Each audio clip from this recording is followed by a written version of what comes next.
Okay, I'm doing a video response this time, and I'm doing it for Michael Buckley from Perone 75 or What the Buck Show. Um, he posted a video called The Real Me, and I thought I'd do one as well. I'm probably not going to be all that long about it because, well, as I say in every video, I'm not going to be that long.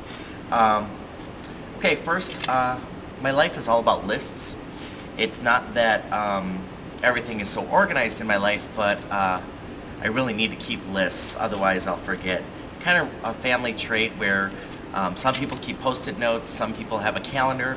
I keep lists, pages and pages and pages of lists. Things I need to do, things I need to get done, things I need to buy, pretty much everything. I keep it on the list because the only thing I can really remember throughout the day is to check the list. I video blog a lot, at least not like an amazing amount, but more than anybody I know anyway, at least in person. And I think it's important to document your life, and I'm very open when it comes to that, both in on BillieHawkins.com, Sonic.org, in my picture galleries, my video blog, and my regular blog. I just for whatever reason I feel like I'm going to be forgotten. And I guess not that I'm, you know, the future president of the United States or anything like that, but I kind of feel like I shouldn't be forgotten. That, I don't know, maybe it's selfish, whatever. I'm blogging from work because I sit here for 10 hours a night from 8 o'clock at night till 6 in the morning with really nothing to do. We're a proactive center, so I either have to wait for phone calls to come in or something to go wrong. And with nice weather and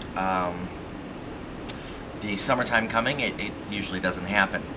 I get nothing. Okay, let's see. Red Bull. Red Bull's a big part of my life. I have it in my alcohol. I drink it on a daily basis.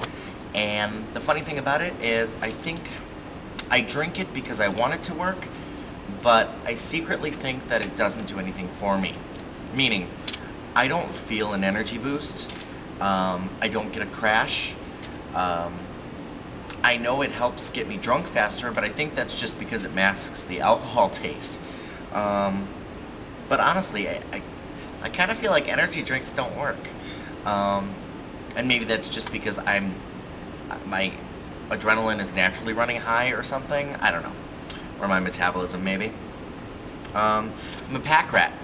And by that I mean I don't save everything. Like, I don't have newspapers from 1985 or anything like that. But a big part of it is I'm afraid of forgetting things. Probably goes right along with my list theory. But I have this big fear that I'm going to be 60 years old and my whole life is going to go by and I'm not going to have any way of remembering what happened. And I know a lot of people keep like scrapbooks and yearbooks and things like that. I do that. But I also have like a box of memories of like Mardi Gras beads and shot glasses that I got from different cities and things like that. I think it's important. I don't know why. I guess it's just I'm really afraid that, you know, 40, 50 years from now I'm going to be sitting in a nursing home somewhere going, you know, who was I as a teenager? Who was I as a young adult? Who was I as a middle-aged person? Since I don't think that I'm going to be spreading my lineage any further, meaning my dad is dead, my brothers are idiots, and I'm gay, I don't think there's going to be more Hawkins going forward, at least not from my fork. I ramble a lot, as you've noticed. The rambling comes from when I was a kid. And I actually analyzed this and talked to a psychiatrist about this a couple of years ago, just in casual conversation. And we discovered that the reason I ramble, or the reason I tend to over-explain things, overemphasize things, continue on like I'm doing now, where I just keep trying to explain something, is because I wasn't really popular when I was a kid. I would move a lot. We went from town to town about every semester, maybe 1.5 semesters, we'd moved to a different school district or a different town.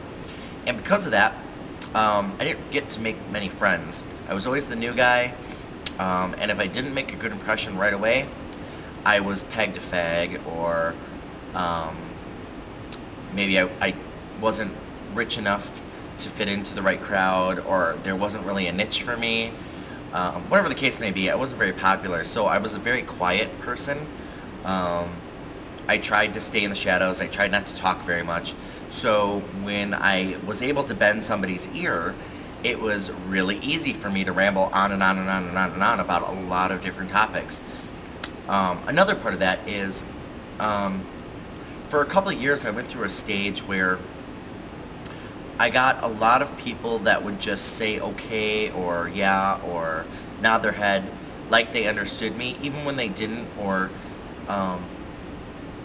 just to acknowledge what I had said so that I would shut up.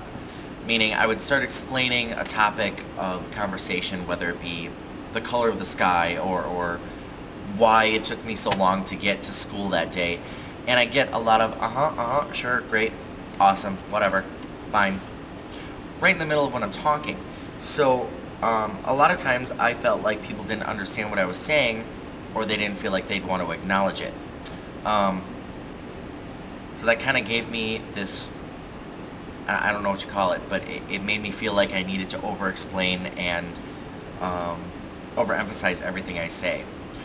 So in a lot of my blog entries, you'll get, you know what I mean, as a quote from me, because it's not that I think anybody is unintelligent or doesn't have the ability to understand what I'm trying to convey.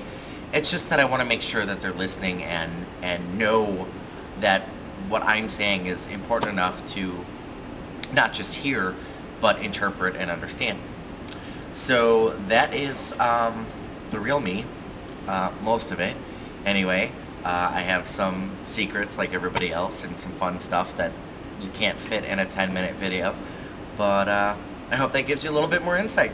I'll keep video blogging and blog on my regular site on billiehawkins.com or sonic.org or any of those fun sites, and look for more pictures this weekend. I'm sure you'll see them. I have Saturday night and Sunday, so enjoy. Thanks.